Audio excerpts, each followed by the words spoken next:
Coming to you from Final Third Cigar and Whiskey Lounge in Ingalls, Indiana, Indiana's exclusive Aladino Cigar Lounge. It's the Final Third Podcast.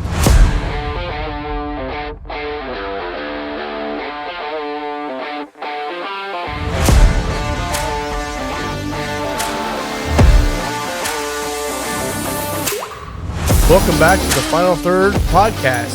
Wow, yeah.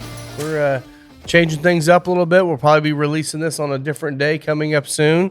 So it's no longer going to be Final Third Friday. It's just the Final Third Podcast. Well, it's kind of nice. Like, we're finally getting rid of all of the things that once held us back. Like the other podcast that we had a small segment on. Nice.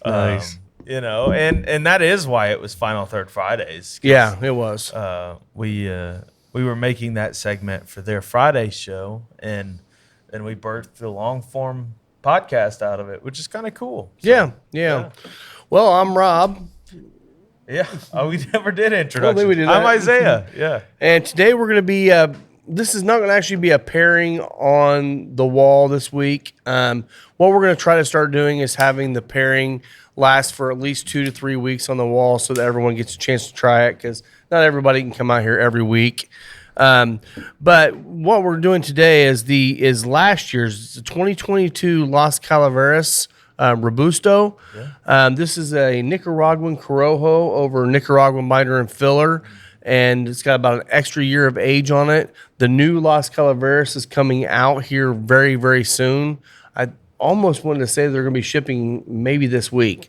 So I we'll be saw getting the that Nashville shops already got them. Okay, so it might ready. be it may be coming today, which is we're waiting for UPS to show up today right now anyway. So well, if we get a good package, we'll have to do a live unboxing. we can definitely do that. Yes.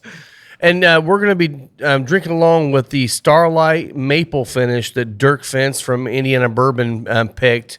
And this all the proceeds of everything he does goes directly to the End of Watch program. Yeah. You're going to see a lot of that coming out going forward with us.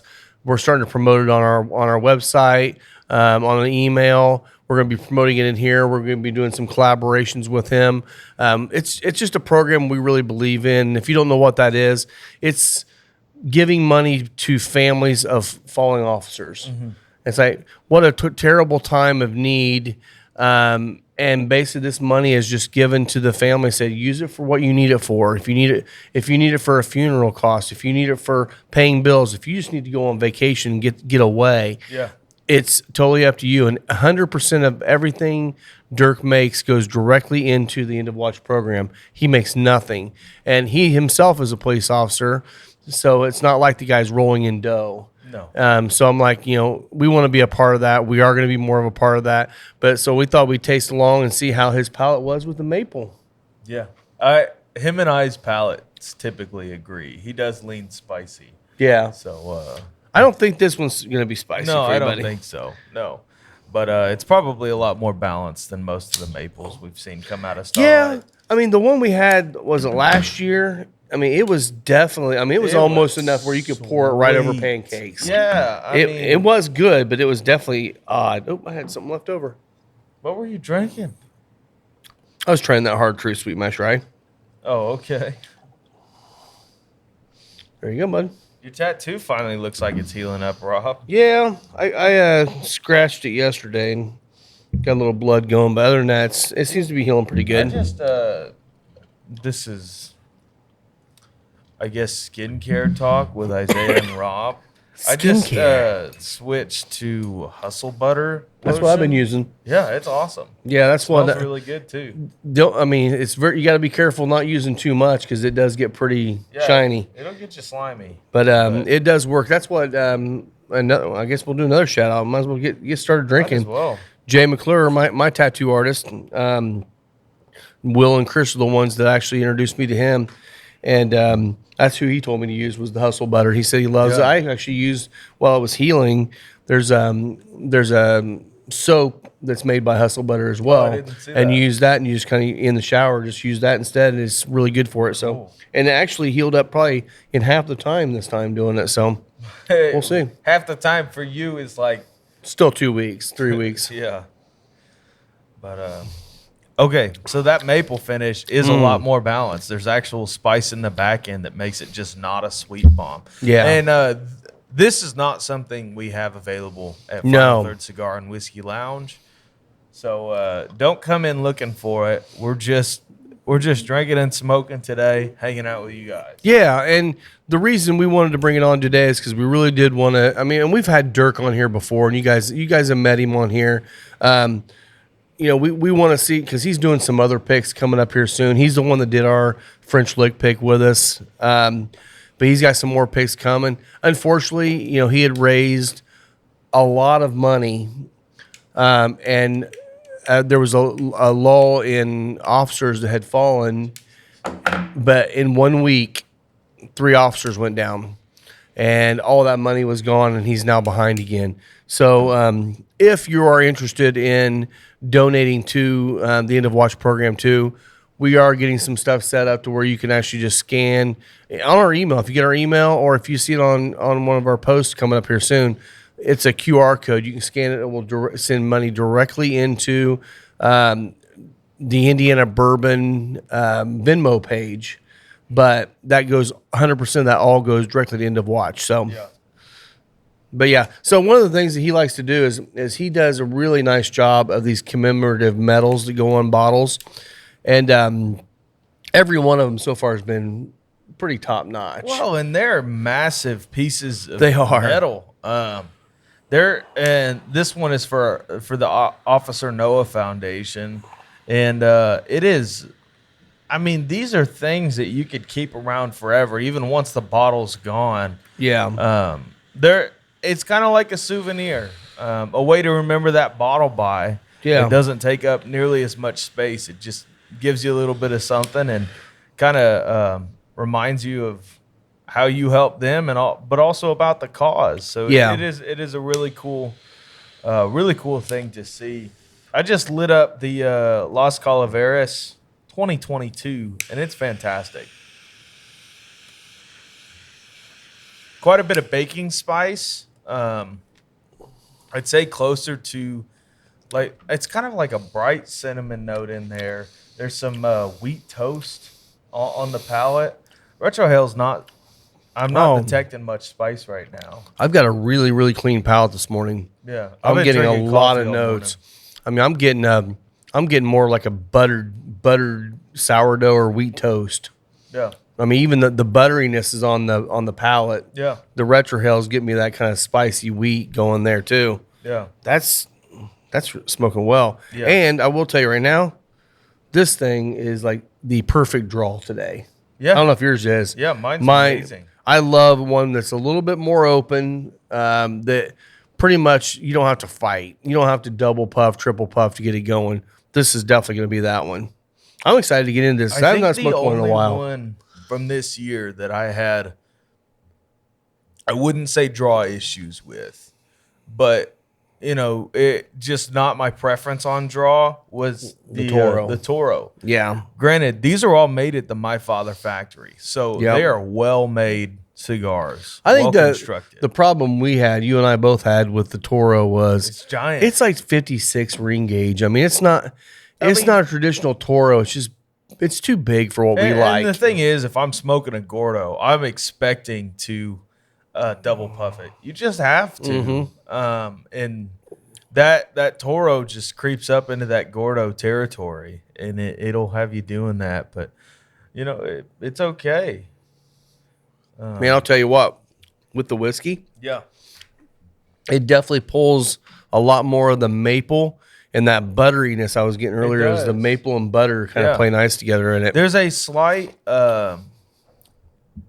almost salty component when you put them together. It almost reminds me of salted butter. It's kind of that briny quality that you find in some scotches.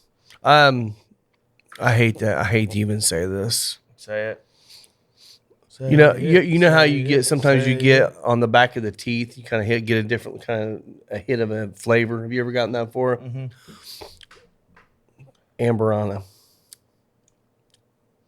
No, I could see that. Oh my gosh. And I'm like, It's like that cinnamon quality. it was hitting me, and I'm like, oh God, please don't go that way. Please don't go that way. And actually, it's nice though. It's Yeah. nice. It's just more the maple side of it than the astringent, nasty, disgusting side of it.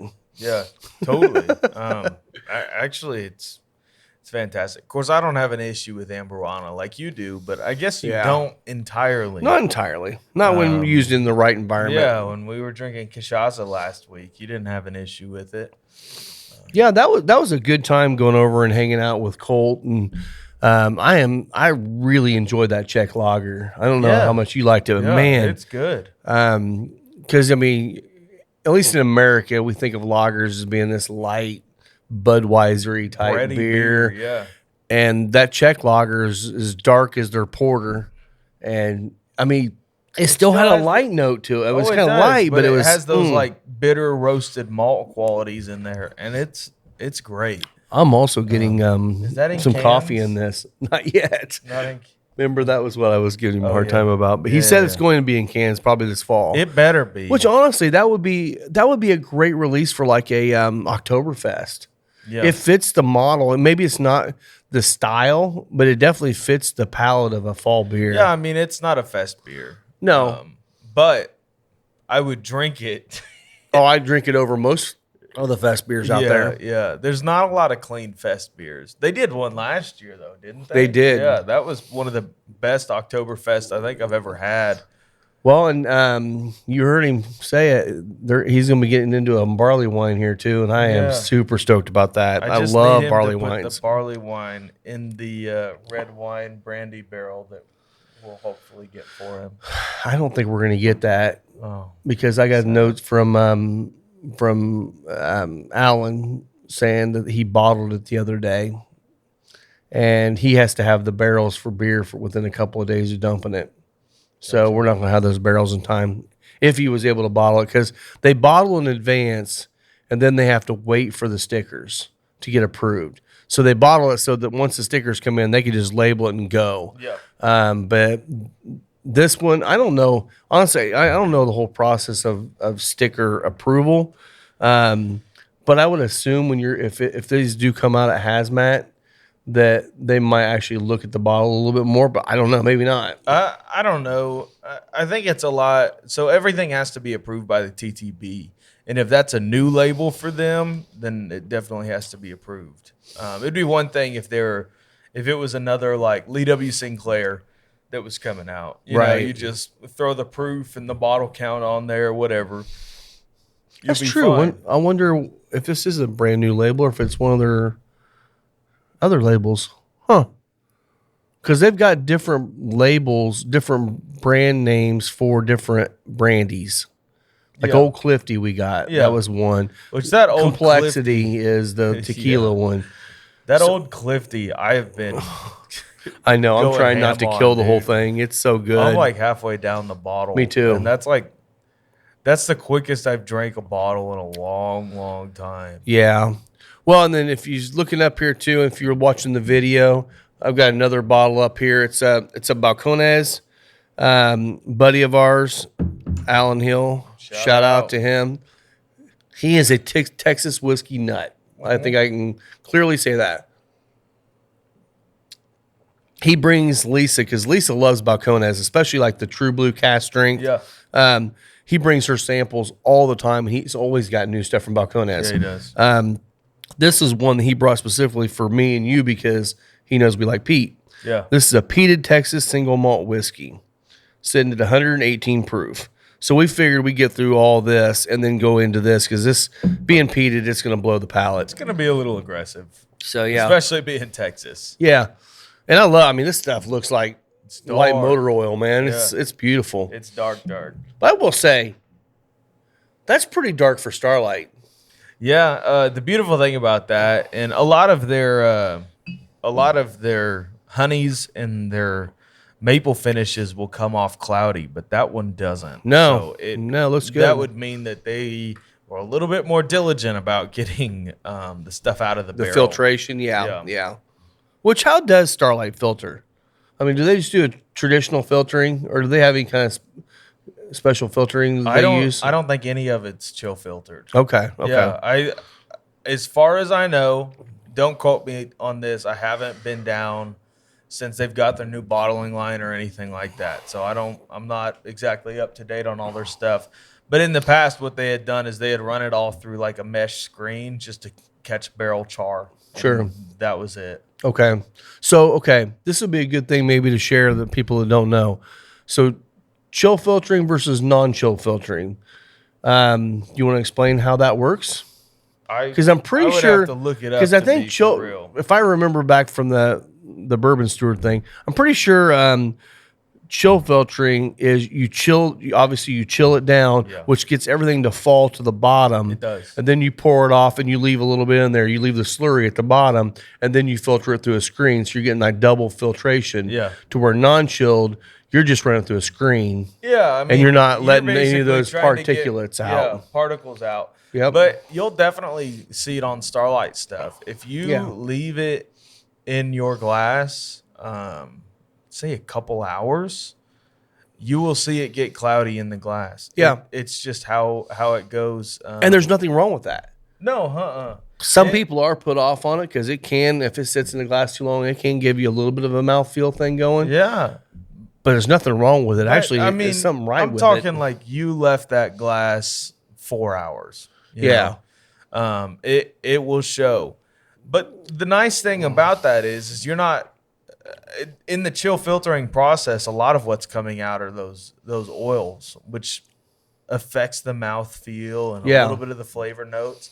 And there's no right or wrong answer to it. It's all preference. But if you look at a lot of bottles, the ones that are non-chill filtering, they boast about it because they want you to know we're not stripping the oils and all the good flavor out of it. Well, yeah. To where the chill filtering ones, it may say it on the bottle, but they're not making it prominent. Yeah, when I was flying, I was looking for the rare breed non-chill filtered, which is a travel only like exclusive. So they chill filter everything typically? Yeah. Okay. Yeah, but there's a travel bottle that you can get that's non-chill filtered rare breed, and people rave about it. I mean, at the end of the day, it's still rare breed, but it's just a different version, and people love it. Well, I think that, we've had some. You remember that bottle that Ray down at Rural Inn, shout out, keep drinking. Ray. You remember that bottle he had of Heaven's Door, the oily mess. Mm-hmm.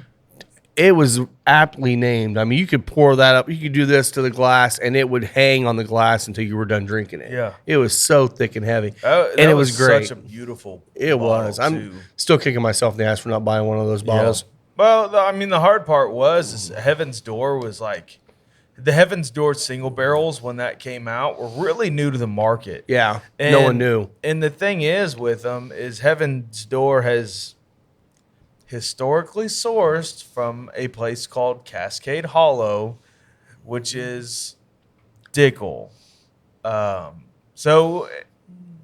Which is not a bad thing. No, but Dickels for me are always a try before you buy. There's a lot that I'll try and I'll say, nah, that's not for me. There's a couple that I'll say, yeah, I can get down with that. So you tend to date around on the Dickel a little bit before you pick one that you want to take home with you? Yeah, I suppose I do. That's a good thing, man. I do be doing that. I do be doing that. But, yeah, it was just one of those things. Nobody knew what was going on with them and if they were going to be good. And they came out at a price point where it wasn't really worth taking a chance on. Yeah, and I will say, I've got one in the back that's really good.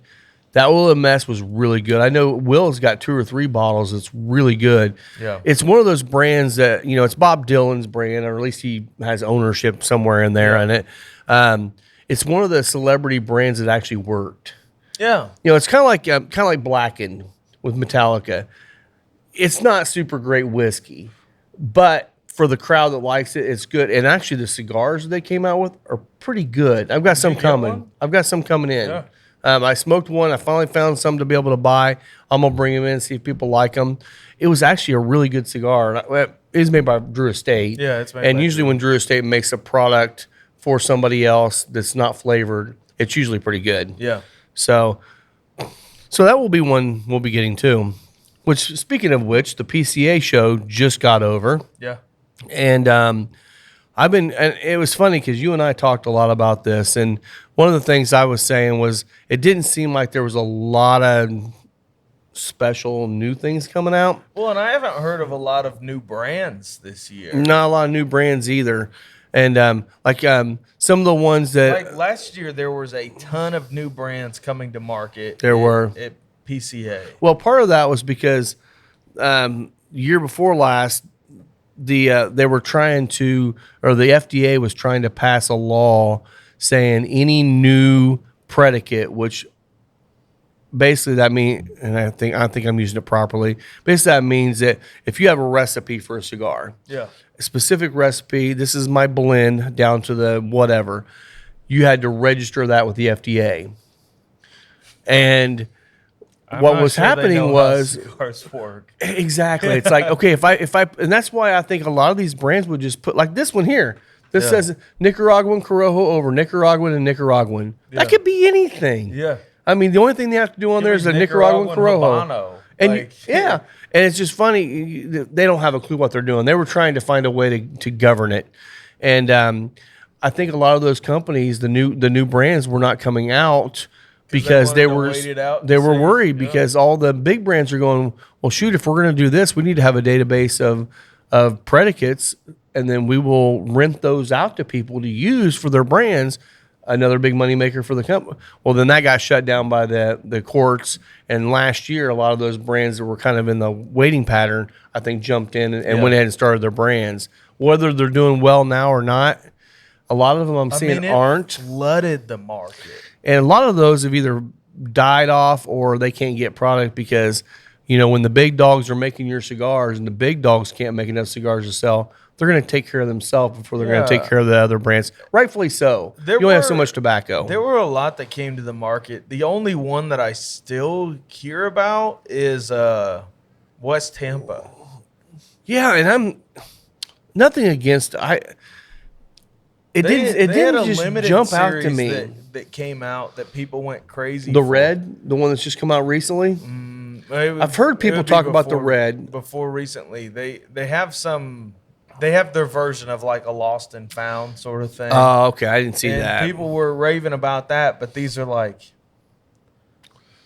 they're typically aged cigars. So they're probably samples that they found in a factory that they're slapping their label on. It could be. Like, of course, they're going to be good. Limited edition, make it that way, yeah. Yeah, I mean, you make it limited edition and people are going to buy it. They just and we tried samples of them. And again, no shade on them because, a lot of people are selling a ton of them, and I'm going to give them another shot.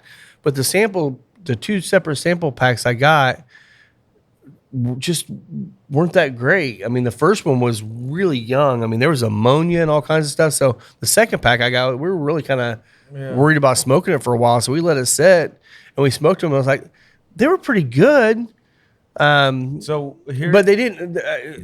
The thing was for me is like they didn't fill a new niche in my humidor, and that's what I was worried about. I don't need a ton of different Connecticut's and a ton of different cigars that taste the same. Yeah. I need variety, which we'll get into more of that too. So the thing that I kind of think happened with West Tampa, that guy came from CAO.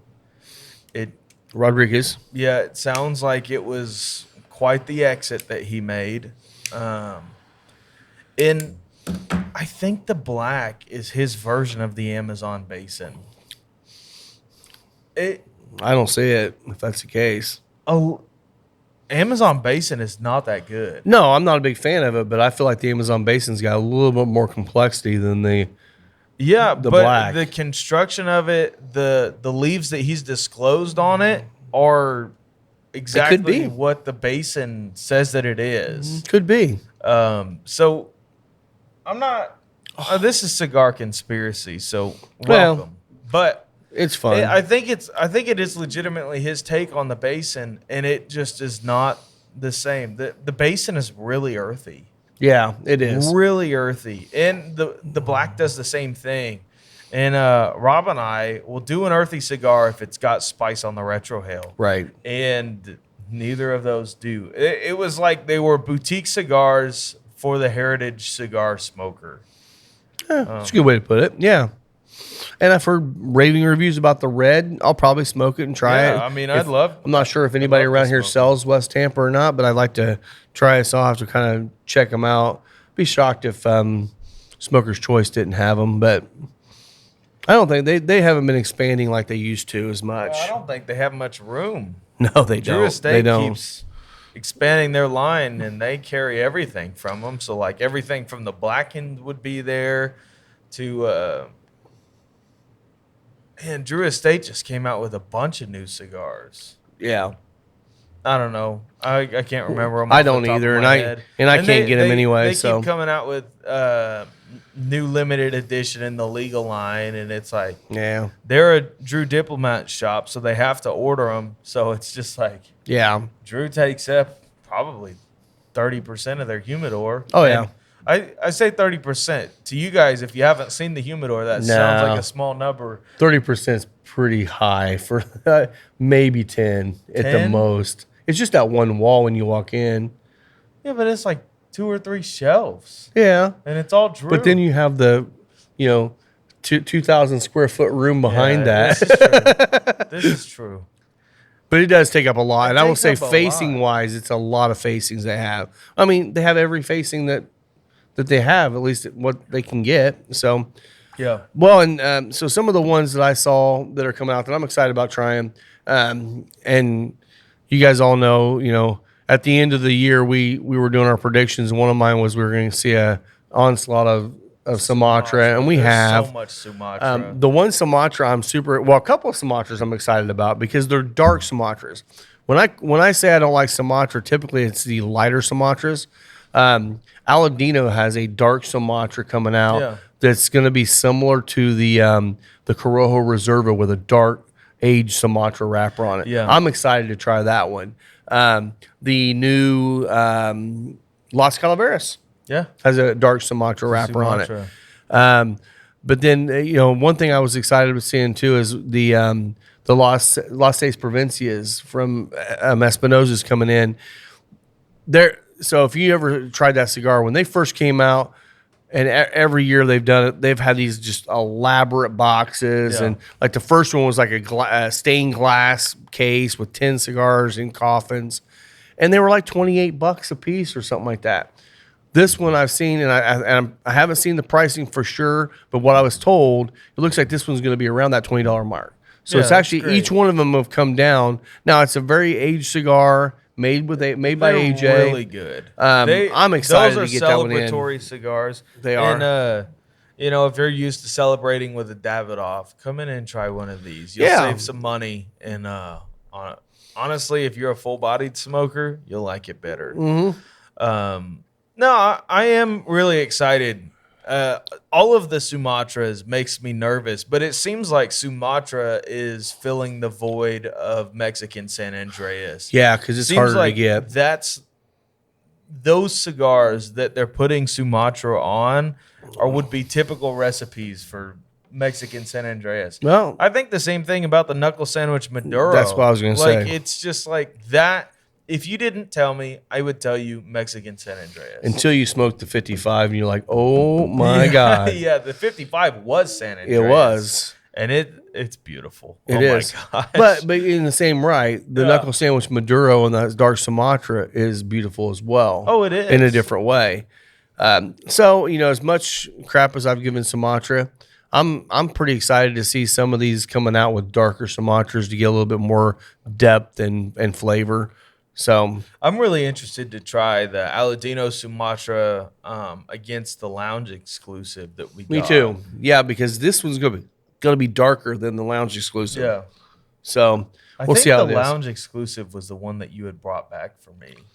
It was. Yeah. Yeah, it was. It was one of them. And I still like the Lounge exclusive a lot. It's very good. It's very good. And a lot of that's because you got Habano and Corojo in the makeup of the cigar, which just gives it a lot of complexity. When you're using Sumatra, Habano, and Corojo together, it's just going to be a baking spice bomb of different types of spices. So, which, if you don't know, that's all the way up my alley. Yes, it is. That's my wheelhouse. Yeah, kind of like the Mil DS. Yeah. Yeah. And the Olmec. I love the Foundation Olmec. And Rob was like, yeah, it reminded me of the Mil Diaz. And I was like, well, that's why. Like, It's a good cigar. I will say the Olmec is more consistent construction than the Mil Diaz are. Yeah. And that's Foundation, though. It's Foundation. And Yeah. Foundation, of course, you also pay a little bit more. You do. But you do. the draws on those are fantastic. Well, every single and time. if you've come in and smoked one of those Olmecs and it's something you'd like to see in here consistently, let me know because, occasionally I'll get cigars like that in here that I'll buy a box or two and see how they go. But if I don't hear any feedback from people and it takes a couple months to sell a box, I'm probably not bringing it back. So, let me know whenever you see something in there that you really like, just let me know so I can keep that in my mind when I'm ordering. Because I don't want to have something that's really good exit the humidor just because it took a little while for people to really realize how good it was. Mm-hmm. This cigar is smoking absolutely perfectly. Yeah, mine's smoking a little bit faster than I Me thought too. it would. Yeah. Me too. I mean, I'm almost down where you are. It's still staying in that same flavor realm. I think I'm entering the second third on it. The spice on the retrohale has kicked up. It has substantially. And it's a brighter spice. It kind of reminds me more of a red pepper. It is. I'm getting almost not quite cayenne, but leaning towards cayenne. And boy, it lingers in the nose. Yeah, it does. Hello. Yeah. Oh, that's good. That's so good. It's wonderful. These 2022s, when they came out, they were good. Now that they've sat, they're awesome. They are. They're fantastic cigars. I'm holding out hope that this is the year that a Las Calaveras comes out and it is a bomb right off the start. Yeah. Because, man, last couple of years they've had to sit for a little while. I mean, that's 100% the reason why we still have some here in the humidor. Yeah, is because when people first smoked them, like, they're okay, and they moved on. It's like I'm almost thinking about this one here. I'm leaving them in the back for a little while before I even release them. But if people ask for them, we got to put them out. So, well, and the thing is with these are at the point right now where they are like special occasion cigar for me status. Absolutely, they're super complex, just beautiful draw.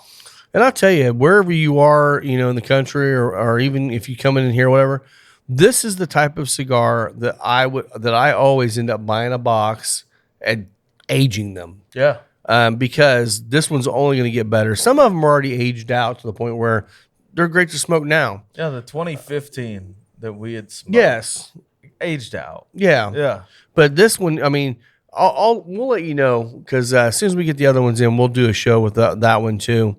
But if it's anything like this year, last year's, buy a box, put them back because you're going to have some special cigar, down the road. I've got a box. Pretty sure I think I might still have a box of Lonsdales I put back. I got a box of Lonsdales in my humidor. But I've also got a pack of the sampler pack, which has the only Lancero. Yeah. And this year, so they release in the Las Calaveras a 4-pack sampler. They release in bulk 20 count boxes all the 3 sizes, which is a Toro, Robusto, and Lonsdale usually. Yep. This year and last year, the extra cigar in the sampler pack was a Lancero. This year is a Bellicoso. Yeah. So you're basically going to get a torpedo version of a Toro, I'm assuming. Yeah. Which honestly, if you've ever had any of the Crowned Heads torpedoes, they're fantastic. Yeah. I mean, and these will be made at the My Father factory. So. Yeah. Oh, even better. Yeah. Well, not even better, but My Father makes a good torpedo as well. They do. It's really interesting. I just smoked one of the 4 Kicks Kappa Especial, the Lanceros. Yeah. Because I was running Tetris in my humidor and realized I still had a box of those. And I smoked one a couple days ago out in my backyard. And that thing is fantastic. It is. We still have some of those. I can't believe that. I know, me too. We still have some of the Azul Oros too. Yeah. Which that one seemed to be one that was really sought after for a while, but now they're it was really really popular with a lot of people. That one is not specifically in my wheelhouse. I just wish it had a little bit more spice. Yeah. But it's a super well made cigar. It leans earthy, but for people like Eric Jansen, shout out to him. Shout out, drink up. That's their wheelhouse. That's what they love. Let's take a moment to hear from our partners. Is your closet starting to feel a little weak? You know, like shoddy fabrics, misshaped, tired designs? Then 7 Strong brand has exactly what you need to reinforce your look. We're talking a 4-way stretch of polyester, cotton blend, silky smooth, breathable, and above all, true to fit while keeping its fit. No? But what about our hidden collar button with reinforced stretching? It's pretty strong. Or how about designs that'll get you a standing ovation no matter the occasion? Happy hours to baby showers, the flight to date night, even from the shore to stepping out to the store. 7 Strong brand has button-down shirts that will transition you from one place to the next and make you stand out every single time. And for listening to our show, new customers get $5 off their first purchase with code FINAL3rd. Not to mention, all orders over $50 qualify for free shipping. And you know, just like any label on a bottle or cigar, these shirts are going to be a stamp of quality every time you wear them. So find your strength and style by checking out 7-strong.com, as well as following 7 Strong brand on Instagram, Facebook, and Twitter. Our wonderful new table is brought to you by Deadwood Live. That's D-E-D Wood Live. Go check them out on Facebook and see what Derek can do for you. From bars to tabletops to a giant podcast table, they specialize in making super high quality furniture from live edge woods and reused barrels. So reach out to them on Facebook and see what they can do for you. And I have been in talks with Ivan, another one. Shout out. Ivan is he is the rep for Placencia. We're going to be getting an account set up with them here really soon. Yeah. I've been dragging my feet just because I'm trying to make room for everything. But he'll be on there. Actually, I've been dragging my feet because we don't have room for more boxes really. But I'm thinking about going ahead and getting a couple more carts to have on the side here. Yeah. They're nice for just, events, but also for spotlighting new stuff until I decide to go ahead and add shelves to the other side of the humidor. Oh, absolutely. I mean, it makes a really nice place it's eye-catching, especially something that rotates. When people walk in, they're like, oh, what's new? What's new? Yeah. Yep. So anything new going on in the whiskey world this week? I have not seen anything. Well, I did go to the Penelope tasting at...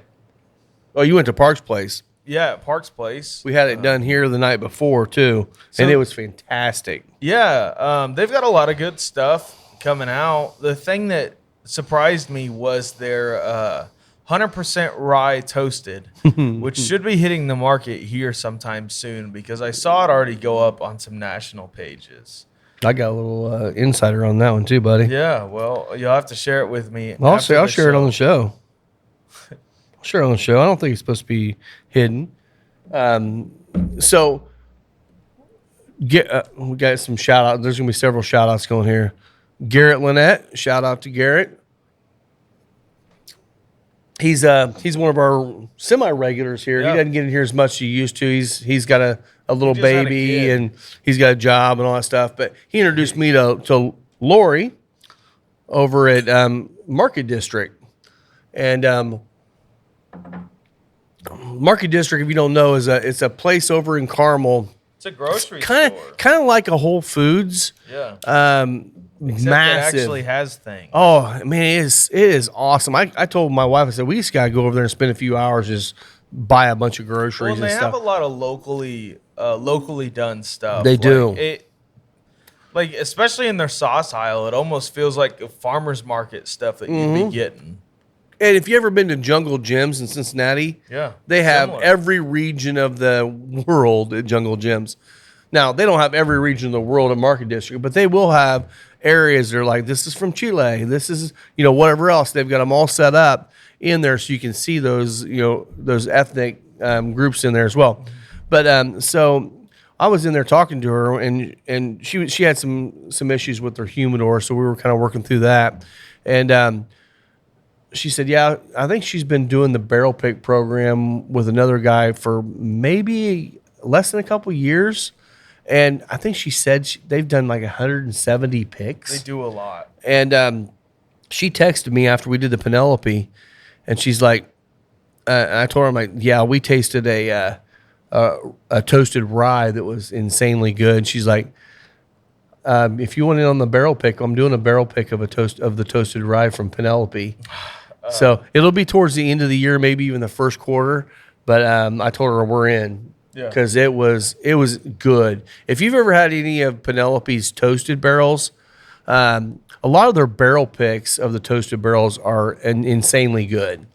The regular release one I thought was really good. It's what you would consider a regular release. It's really good. Yeah. But the barrel picks are always fantastic. And those ryes, oh my God, that rye was insanely good. So that will be something we're going to be doing with her hopefully down the road. Super citrusy rye. It was. I'm pretty sure they got the barrels from the same place that Smoke Wagon did when they did their 100% rye release. Oh. Which would be MGP. Yeah, makes sense. Makes sense. It was a limited run of barrels that they did, and they basically did.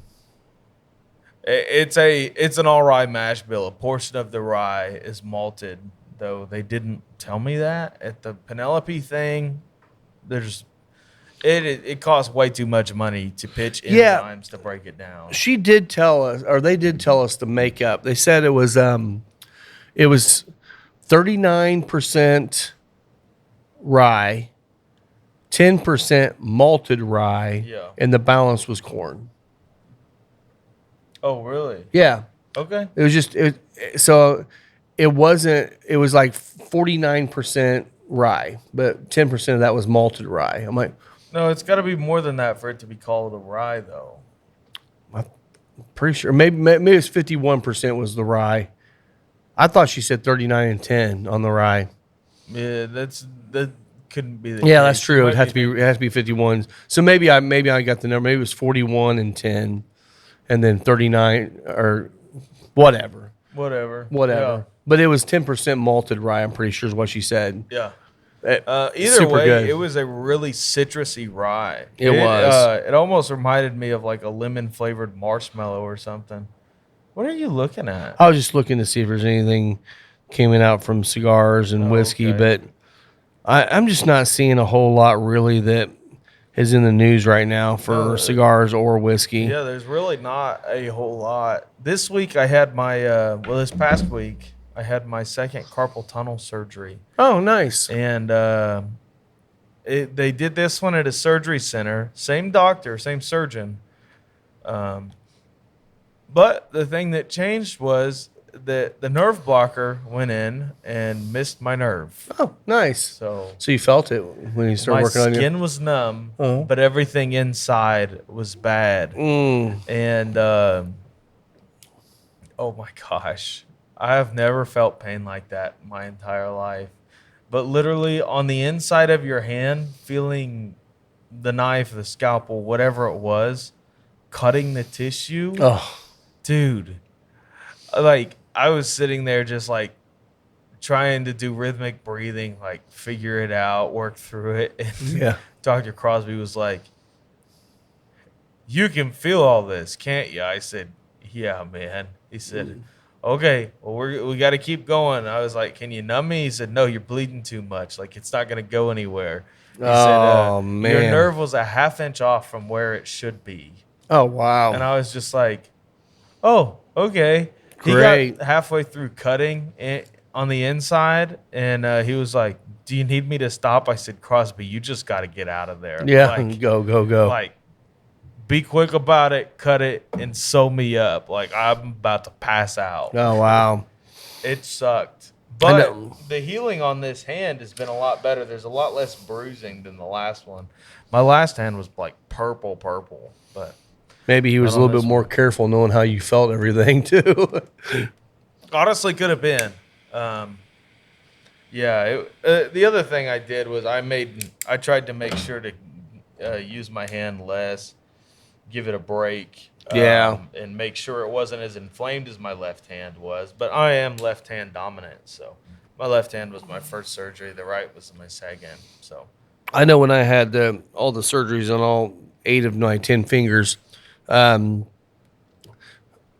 weirdest thing is like, numbing never was an issue for me. I never really felt much, but you're awake during it, and the thing that was so weird to me was hearing the cutting through the tissue. It's like, oh, that just kind of gives you the creeps. But it does, and I mean, on the fully numb surgery, you just feel a bunch of weird pressures and but it was the weirdest pain I've ever felt in my life. Yeah. So I was talking with somebody. They're like, yeah, when it's a recognizable pain, you're able to work through it a lot better. But if it's like a new pain, it's a different story. But literally, they were running all these tools inside the carpal tunnel in my hand, which is basically a tunnel of skin that protects a nerve. It's a tunnel of tissue that protects the nerve. And they basically have to run a scope. There's a knife that goes in there and one other tool. So it's like 3 different things being shoved through there. And it just, in the tips of my middle finger, pointer, and thumb, it just was screaming at me. Just because everything was running up against that nerve. And oh my goodness. Just preparing you for marriage. Okay. Just got to be able to deal with the pain, buddy. Yeah. Work through it. Yeah. Work through it. Thought you were commenting on something else. No. Okay. No. Yeah, whatever. No, not at all. Not at all. Not Rob. No. God, I only talk wholesome. I only talk wholesome. Very wholesome. Very wholesome. Yes. Yeah. I'm so glad it was done. I was basically 20 minutes in and out of the operating room, and I mean, well, good. Glad to have it done. Glad to finally be on the mend and have my hands back. But this weekend, I'm playing a conference at a local church. Oh, lovely. And I can play guitar right now. My hands aren't that bad. I just can't use pressure in my right hand, which you don't really need. And that's been another thing. All the people that I'm on this team with, other than Victoria, which Victoria is on the team. That's my fiance. Mildly insufferable. Oh yeah, nice. Get over it, Isaiah. It's just a bunch of. Well, in Nashville, it was funny going to school there. You'd have all these people that would come from small towns just absolutely thinking they were hot stuff. I am sure that you are the best musician in nowhere land, Cornfield, Ohio. I'm sure of that. Yeah. But you come to Nashville and you're nobody. You are nobody. Nobody. But it's like that giant fish in a small pond mentality that every single one of these guys has, and it drives me insane. Mm-hmm. It's just you're from Pendleton. Dude, you live in Anderson. Of course you're the best musician there. I don't get it. Yeah. Yeah. By the way, we were talking about legs a minute ago. This has it too. Yeah, the whiskey, that is. Yes, the whiskey. It is just hanging on the glass. The viscosity in this stuff is amazing. Yeah. And we did get the Starlight rum, the bourbon rum finish. Yeah, I haven't tried that batched one yet. How is it? Have you had the rum finish? Yeah, I've had a bunch of single barrels, but I've never had a batched one. And actually, I prefer the rum finished ryes, but that's just me across the board. This one was light. Yeah. It's a very light. I think the last rum finish I had was a lot darker in color, and this was very light. It almost leans towards, it leans towards a either an Irish or a Scotch to me on the lightness of the flavor and the color and all that too. So what we're talking about, it's the newest release from Starlight. They've had their typical standard releases for a while. This one came to market, and it's just a straight bourbon finished in rum casks. Was it like 106 proof? 103 proof, 103 4.5 proof. years. It's a yeah. So they do these batched releases of their finishes occasionally, and I think it might just be when they have a surplus of stuff. I already finished the bourbon and maple, so I'm switching over to this bourbon and rum from Starlight. Just gonna give it a shot. Yeah. Guess I'll try it on camera. Yeah. Probably won't be able to see that in a bottle. But. Well, and a couple of things I have on the table, just to remind you guys, I will tell you right now, summer is a great time, and I'm not just trying to sell stuff here, but summer's a great time to get a humidor and get it acclimated because humidity's up, at least in our area. Humidity's up. It's easier to get your humidor acclimated for the winter. If you're looking for a good humidor, we still have all the Claros here. I still think it's one of the best, if not the best, wooden humidor out there that has the glass top on it because it actually seals nicely. It does a great job. But we have this size. That's a leather cover on it. We've got it with wood cover, and then we also have the bigger one too. But it is a really good time if you just know of a humidor you're looking for out there, you just waited for a while, get it now, get it ready to go because we're in July. We don't have that many months left until it's going to start getting cold again. Get it acclimated now because you really want that for the winter. Yeah. So this bourbon and rum finish it doesn't have, which typically the rum finishes don't. They don't have those super dark. I would consider them like developed sugar notes, like your brown sugar or anything like that. It's definitely sweet. It leans into the vanilla territory, like a really floral vanilla. And it actually has some like barrel char note on the back end, which is really nice. It's not something you typically get from Starlight. Right. Just because of the age of the stuff. But it does have quite a bit of I'm not going to say like oaky presence, but it is kind of that barrel spice note in there. And I felt like really it was very nicely balanced. It's not over rum. It's not over bourbon. It's just like there's a nice balance in there, which is what I always refer to when you get into scotches. Or it's got a nice balance in there. And that's kind of what it reminds me of. Finish on it, too. It is. That barrel spice just hangs and hangs. It's still hanging on for me. Well, and that one that Ascot Award that's on there, is that just about the distillery or is that about? Yeah, that's okay. That Craft Distiller of the Year. Okay, that's Minnick's award thing. Yeah. So if you don't know who Fred Minnick is, he's a guy that's developed a very big name for reviewing whiskeys, not only reviewing them, but also judging them. And he's got the Ascot Awards. The reason why it's Ascot Awards is because the dude wears Ascots all the time. But he had them as the Craft Distillery of the Year. And when he does that's not just Indiana. That's the nation. And he does a really good job of that. And the one thing I do like about Minnick is I feel like he is one of the only guys out there that really does a lot of blinds and is just flat out honest about them. Well, and the other thing that that sets him apart is he is a legitimate sommelier in many categories. He learned to be a sommelier in the wine world. And is broken out from there, but he has a whole book that he wrote on rum, books that he's written on bourbon, and he's not just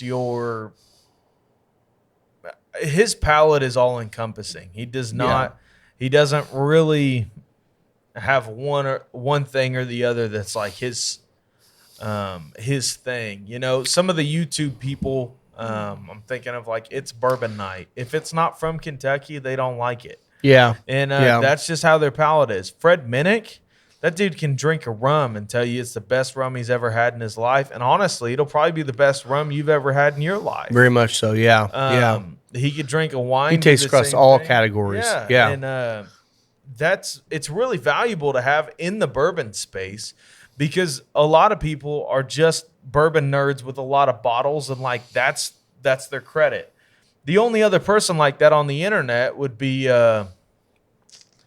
Daniel from the Whiskey Tribe. Whiskey Tribe, yeah. And he is a legitimate whiskey sommelier. He teaches it. Yeah. He teaches you to be a whiskey sommelier too, which is pretty cool. And that was something we're talking about. Alan Hill. I'm gonna shout that boy out again because he invited me to go down to the Bastards Ball, which if you don't know what that is, so the Whiskey Tribe, they have a YouTube channel. Honestly, if you're a whiskey person, go watch it. They're entertaining, but people send them bottles, all kinds of crazy bottles, and they talk about them. Yeah. And there are thousands and thousands of videos out there. That's one of their biggest things they do is the content. Well, and they were one of the people to start, like they were one of the first people to start promoting Starlight. They were, yes. Daniel had got his hands on one of the Ted Huber single barrel bourbons, and he said, basically what he said is they're doing something great. Like these are people to watch, and this is a fantastic single barrel. Well, I was watching through some videos a couple weeks ago, and you all know we did a Peach Street pick from Colorado, and they had done one from, I think it was Peach Street, and he was talking about how, and this is something Isaiah and I have both said, how Colorado is on the cusp of just blowing up because almost every distillery out in Colorado right now is making good stuff. Well, and it's so much fun to see that and them to see that on their side of it, for us to see it on our side of it and realize this is coming. And was excited to do a pick with them. They're making something unique in an old category. They're able to make really floral forward bourbons. Yeah. Whereas like in Indiana, we're able to make something that's pretty close to what Kentucky has. Right. In Texas, they're their own animal. Yeah. But here it's like we're kind of playing catch-up game with Kentucky. That's just how our climate works. That's the grains that we're sourcing. Like, well, but not only that, the water, because, I mean, we have a limestone shelf that comes all the way up into central Indiana, which is what makes Kentucky whiskey taste the way it is. Supposedly. Supposedly. I know, but I mean, you're talking about Colorado. You're talking about probably some of the freshest water in the world. Oh, yeah. I mean, think about Coors. It's a whole different animal. Yeah, exactly. It's that water. That's what makes Coors amazing, It's Rob. Exactly it. Yes. It hydrates you when you drink Coors. Coors Light, man. It's like LaCroix. It's amazing. LaCroix with beer flavor. No, but I mean, seriously, Colorado is able to do something special just because of where they're at, the grains they can get, and the climate they've got. They, across the board, are making really floral stuff that, like, you wouldn't get some of these floral notes in the typical sense if you weren't in like an Irish whiskey category or you weren't in a finished or flavored whiskey. Yeah. And it's really cool to see what they can do through that. And I'm excited. There's also distilleries out in Washington that are ones to watch out for. There's I think Westward's out that way, and they're dealing in mostly single malts. And then you have Dry Fly in Spokane, Washington, and they don't give any cares about what category they're in. They're just making hazmat high malt stuff, and they're also one to watch out for. God bless them. God bless them. Yeah, I mean, a lot of their single barrels are coming out hazmat or high 130s. That's awesome. Yeah. Well, and I know a lot of people, and we've had a lot of people coming here, and they get a little scared. You know, oh my God, that's 120 proof. You know what? Just get it. And I always tell people, at least try it neat. If you want to add water or ice to it, you can do that. It's not that hard to proof something down to where it's in your palate. But don't don't miss out on some of the flavors you're going to get out of a cask strength. That's one thing that Starlight does well, and actually I know a Spirits and French Luck does well too. Is they'll enter the barrel a little bit lower proof, and then they don't have to proof it down to get that bottle right there to 103 proof. Well, because it's coming in that range already. Yeah. So it hits the mid palate of people that don't want super high proof but want all the flavor. The other thing is, so in the bourbon world, you're allowed to have your barrel entry proof as high as 125 for bourbon. For bourbon, yeah, and that pulls out different tannins from the wood. Typically, it will come out a more tannic and more wood-heavy bourbon than something that's entering the barrel around 110, which is kind of like the 110, 115 was a standard for a really, really long time before they allowed people to go as high as 125. The only other person that I know of entering the barrel on a mass market level at a lower entry proof is somebody like Michter's. Okay. Like the Michter's American, the Michter's Rye, their sour mash are so complex. They have a great mouthfeel, all at that lower proof mark. Like I think they're around that 90 proof point, and it's because they don't have to proof them down that far. Right. Yeah. Where, the other, on the flip side of this too, us being proof whores, you get somebody like Beam that's entering the barrel at 125.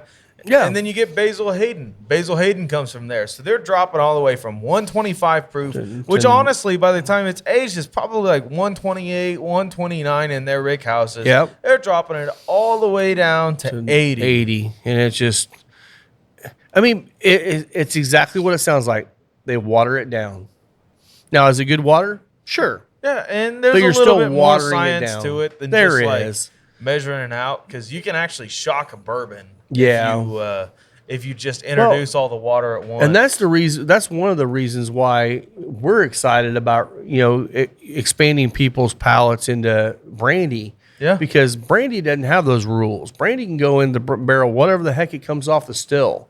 And that's why some of the stuff Alan's doing down there is entering the barrel at over 139 proof, and all it's got time is to go up from there. And I like that. I like the fact that there's categories you can do that. I feel like that's going to be one of the categories, which I'm going to try my hardest. I know you are. I know Dirk is going to be pushing really hard to get people to try brandy, because that's the next category I think is going to blow up, or at least it should. Everybody says tequila mezcal is like the next big thing. It's been the next big thing for a long 25 long years at least. Yeah. And you know what? Nothing wrong with that.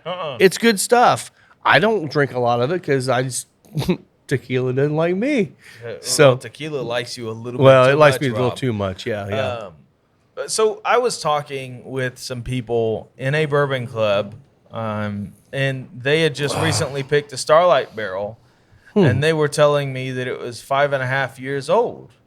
I said, well, how long did it have in the finishing barrel? And they said, a year. Are you counting that in towards its age? Yeah. And they said, yes. Yeah, and that's not the way you count it. So this is a PSA. A bourbon, a rye, anything in the whiskey category, once it's put into a finishing barrel, does not count towards its age unless it's oak. So like French oak, if you pulled a 4.5-year bourbon to put it on French oak, and you threw it on French oak for another year, that'd be a 5.5-year bourbon, just because. So, for example, this is a 4-year bourbon finished in maple barrels. So it was in the original barrels for 4 years. After that, who knows how long it was in the maple barrels? It could have been 3 months. That one over there is what, 4.5? Yeah. 4.5.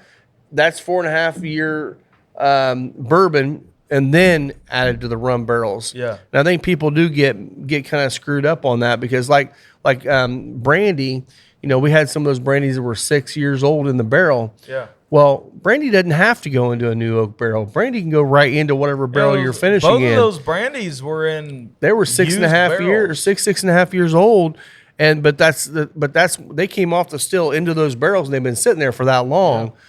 It's a different type of age statement with bourbon because there's rules on bourbon right now. Well, the other thing is on this bourbon finished and rum from Starlight, there could have been like 5.5 year bourbon in there, but you have to state the lowest age on the label.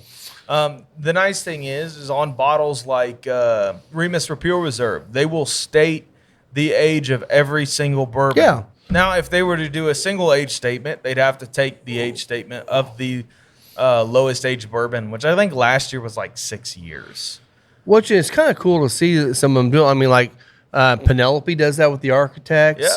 Yeah. OKI does that with their releases. Yeah. They will put down the actual percentages of all the different age statements on it, which is kind of cool because then you're saying, oh my God, there's some 12, 13-year-old stuff in this. Now, it may only be 20%, but they're blending it to a profile. But again, if you have 2 ounces of 2-year-old product in there and you're putting an age statement, it's 2-year-old whiskey. And it's not. So that's why you're going to stop seeing a lot of the age statements posted on there. And they're probably going to be more breakdowns, I would assume. Yeah, I mean, it definitely makes it really nice for the whiskey nerds. Mm-hmm. And it's a big selling point. Even if you had one barrel in your bottle that was a 15-year MGP, let's say it's 2% of that bottle. You know what? People are going to read that and be like, that's got 15-year-old whiskey in it. Yeah, it's got 15-year-old whiskey in it. Yep. The thing that shocked me about Penelope from that Penelope tasting was, and I asked him, I said, did you have anybody help you get into blending, do anything like that?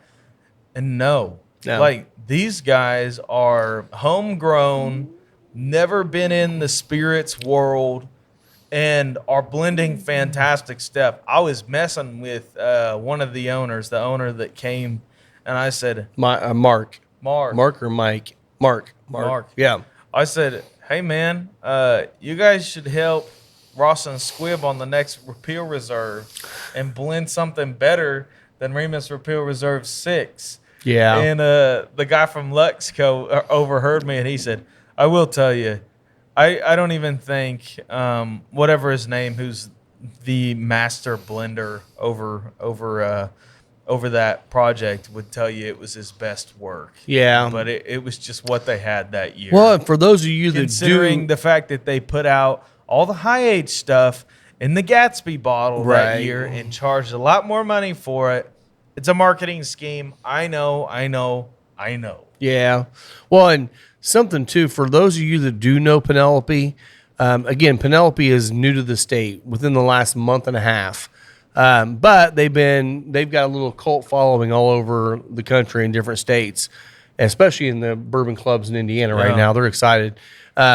The cool thing about them is, they got, and if you don't know the story, they got bought back by MGP. Yeah. Again, amazing to me. But they're keeping everybody on from Penelope.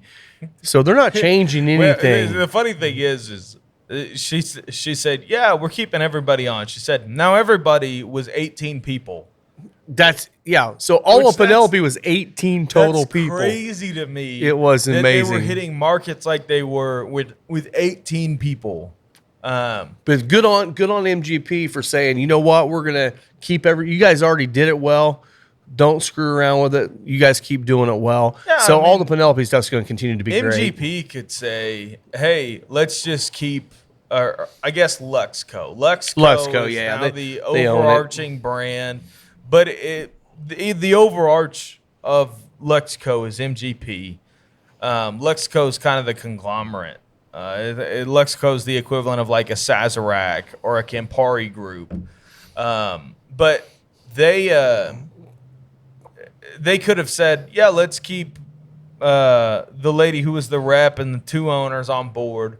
And one of the owners and the lady that's a rep, I'm sorry, I forget her name. Wendy, shout out. Wendy, Mike, and she is awesome. Else. Loved all of them. Yeah. Wendy and Mike. Wendy just, or Mark. Mark killed it too, but Wendy was the face of the brand that night. She's awesome. And she's Love really Wendy. knowledgeable. She is. And actually, the reason why these two tastings happened in Indiana was because Will Breeden, another shout out, which you need to get some whiskey, buddy. I'm switching to the Balcones. All right. Will Breeden was on them pretty heavily, and especially during the time when Luxco bought back Penelope.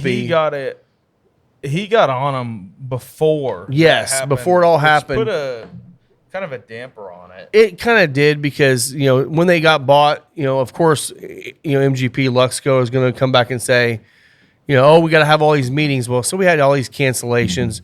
I will tell you right now, I know Will was getting a little pissed off at that, and so was a lot of people. They made it right. But they did make it right. They brought out some special stuff for us to try. Did find out, I will tell you right now, guys, they brought out the Penelope Barrel Strength 15. The 14 we got on the shelf, they say is the best barrel strength they've ever put out, period. Huh. And we've got like 2.5 cases of it. So if you're looking for the best Penelope barrel strength, we've got a bunch of it here, and it is delicious. So what are you thinking of the Balcones? Dude, that is so peated. Oh, yeah. My gosh, Rob. I'll get into it in a minute. I want to savor that Starlight's maple so good. I need a bottle of that Balcones. Yeah, you and I can kill it, or Yeah. we'll kill it on your bachelor party if you want to. Oh, whatever, yeah. Yeah, Isaiah's having his wedding. Gosh, it's approaching fast, dude. I know. We're in mid-July, and you're getting married September 16th. Dang. So I'm kind of in the heat of all of the details planning. Like, You guys got everything out of her house yet? No, not yet. She's mostly packed up, and her house is being sold August 4th. Which our buddy Adam Fox, Shout out to Adam. he's a regular here. One of our, probably, other than a couple of other people, probably in here more than anybody else here. He just bought Isaiah's fiance's house, or is in the process of buying it, I should say. Has made the process so much easier.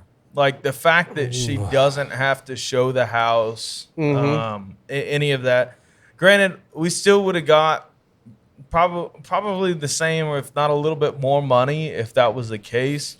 But in the midst of everything else, Adam has been an absolute gem to work with, and like he's so easygoing. I love him. I'm so appreciative of him for getting on the line and getting this house, because it just simplifies a lot of stuff to not have to run back and forth through the realtor to say, oh, are they okay doing that? It's like, well, we'll figure it out. Like, just text him. Like, he'll be fine, Yeah. And then have him or you relay the information to the realtor we're working through, because we don't need a realtor on our end. He definitely doesn't need one on his end, but we got a realtor on our end just because she's a friend of Victoria's, one, and two, it keeps us from having to be crazy with paperwork. Oh, yeah. Let them do their job. Yeah. Genuinely, we could have saved money not doing it, but there is so much paperwork that she's dealing with on her end for this house and setting up a closing date and all this stuff that just makes it worth it, especially in the midst of planning a wedding, figuring all that out, trying to get her moved, everything. I don't know. It's the best case scenario that I could possibly imagine for this. So I'm sitting here and getting texts as we're going, trying to figure out who it was. So we're sitting here smoking the Crowned Heads Las Calaveras. Yeah. And Dave Payne's texting me. He's got the Pie Synesthesia Reds coming. We better be getting those in. So that he's texting me about those and wanting to talk about some other stuff. I'm going to need a box of the Reds. Yeah, I'll get some. Yeah. I'll get some. Because they'll come in 10-count boxes, I'm assuming, again. I still smoke the yellows. I've still got a box and a half That's one of my favorite coffee cigars. When I have, And we still have them in stock here, which I'm shocked at that one. like when I have, sorry about no, you're good. When I have a morning just to work from home, my favorite thing is brewing a lot of coffee, taking a carafe of coffee in a mug outside, and smoking a Pice Anastasia and starting work like that. Yeah. It is the most relaxing way to start your morning, whether you're off that day or you're working from home. It's a fantastic cigar. And for me, it's not a cigar that I have to have food in my stomach to be able to get down like at 6, 7 o'clock in the morning. Yeah. It's just, it's light enough that it's fine. I drink majority single origin light roast coffee. I'm a snob. Honestly, we could do a coffee episode if we wanted to sometime. We should. Well, I'll be getting the brick house stuff coming here soon. Yeah. So we'll do that when we get the brick house coming in. Yeah. That cigar is that in this Fumato and C major. So normally when I'm drinking coffee, depends on how much I'll brew. I'll sit there, smoke a Sfumato, and then follow it up with the Pice Anastasia. Sfumato is super creamy, super light, easy going. The Pice Anastasia yellow it has a lot of those Connecticut qualities, a little bit heavier bodied on the palate, and just a tad bit of spice in the retrohale. And that one hangs with whatever coffee I throw it with. It just depends on the day what bag of coffee I've got. Because I typically enjoy lighter, fruitier, actually more acidic coffees. Dude, if I was going straight off the nose on this Balcones, It's like Lefroy. I would say man, I'm not getting a massive hit of peat like I do on Lefroy. Are you serious? Not on the nose. It's like brown sugar Lefroy. I'm definitely getting more of the brown sugar than I am the peat on the nose. Dude, on the palate, it has that slight brininess. It's got a lot of those dark, rich, developed sugars. And then it is like Lefroy peat. It's not a lot of people that do peat in the States, it just ends up being smoky campfire. Yeah. This reminds me so much of Lefroy peat. Gosh, it really does. So did they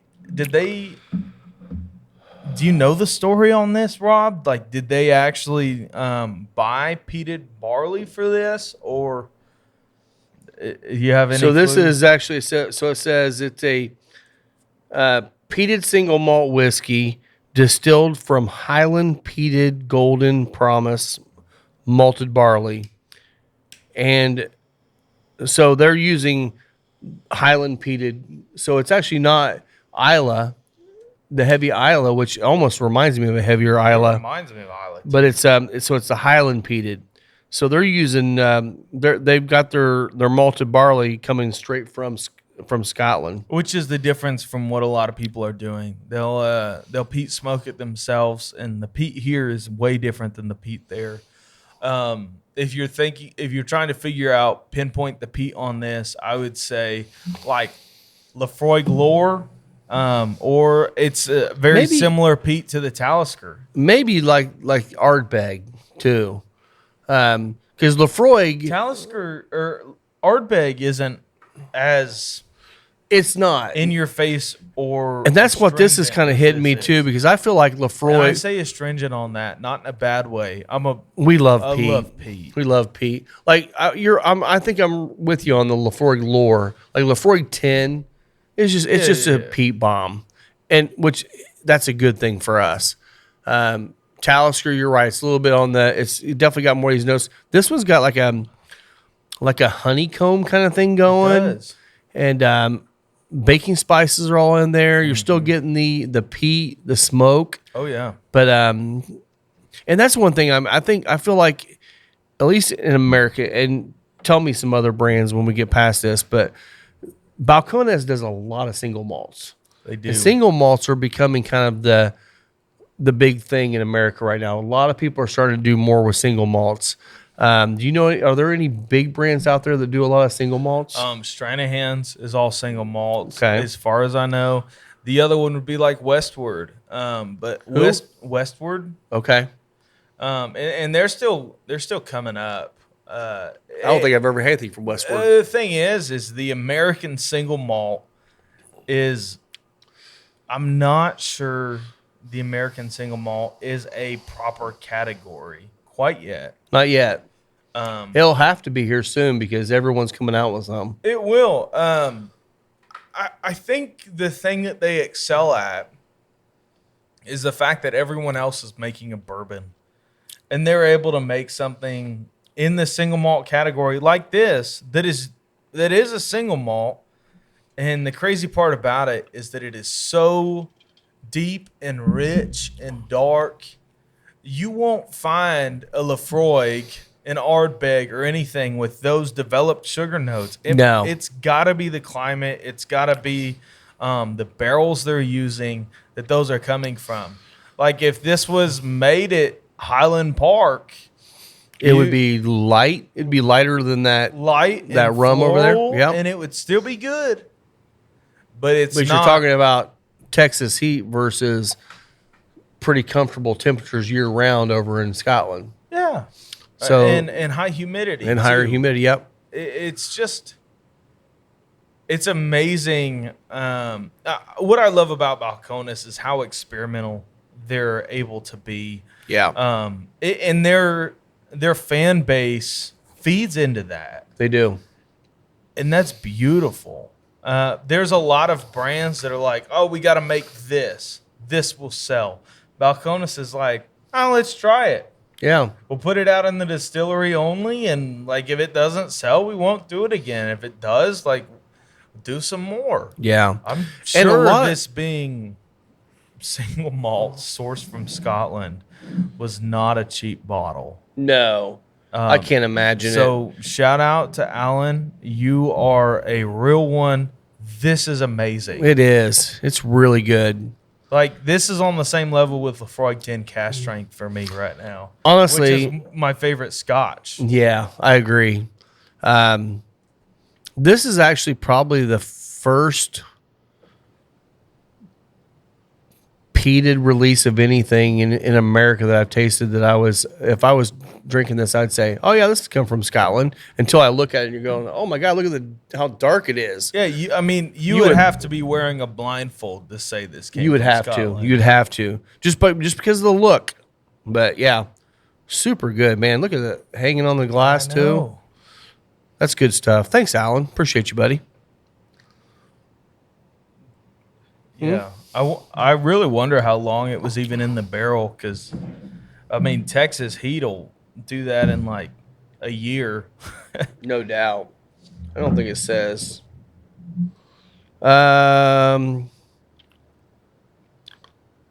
11, 22, 21 is all they got on the bottle. I don't know what that means. Yeah, I don't know.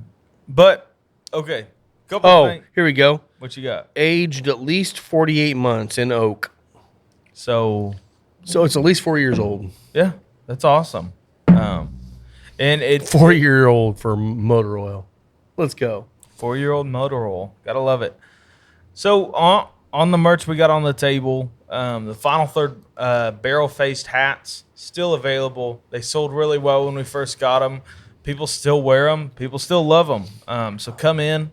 We're It's on the our summer. third. We're on a third order of those already. Yeah, it's the summer. Wear that while you're out golfing. It'll keep the sun out of your face. We got the fragrances from Yeah. Jackie Zycan, and I've Yeah. actually been wearing this one, the Hiker Trash. Yeah, that's the one, a newer one Lisa got. She's gotten them all in here, and I will tell you right now, Lisa's done a hell of a job selling this stuff because we sold a ton of it. It's fantastic, and that little bottle is going forever. Well, it's like I don't know if you ever, if you're a cologne guy or girl for that matter, if you put like the cologne that I typically use during the day, you have 2 or 3 little sprays and you're good to go. one drop of this stuff will last all freaking day. Yeah. I mean, all I do is fragrant. I put a little bit at my neck, a little bit on my wrist, and A little bit on your ball sack. No, You don't do that. Okay, no, that would probably burn. that's true because you manscape, so you're really shaving it down there. And Well, you know, it is the summer. It's the summer. It is I the am getting summer. married in September. You do not want to have swamp balls in the summer. Swamp balls. Yeah, Sponsored by Swamp Balls. swamp balls. But seriously, the hiker trash is a great scent. It reminds me, I mean, it legitimately is kind of like the smells of being out west and hiking. It's super good, a little bit hippie. Like, I think it's a little bit of a hippie smell. I like it, though. Rightfully so, too. Because it's not the a lot of the colognes you get are super like bright and cool smelling. This is a little bit darker, a lot more natural smelling. I love it. The other thing are these Claro humidors. Yeah. Like Rob said, it's the season to get one. I know my house has been staying in the high 50s, around 60% humidity. It's just the summer. It's what you get. So it is the time to get a humidor, get it seasoned. It's going to be a lot easier than if you're to do it in the winter. Yeah. In the winter, your house, I had my house drop to, it was like 10% humidity in there at one point. Yeah. And then I finally kicked on my whole house humidifier because you can't do that. Yeah, you can't do that long term, especially if you have as much wood in your house as I do. It is the season to get a humidor. Come get one of these, season it. My recipe would be throw a Boveda 65% pack in it or just use the solution they've got. Yeah. And it will serve you well. Other thing that's nice about the summer is you can sit on the back porch and smoke your cigars with your friends.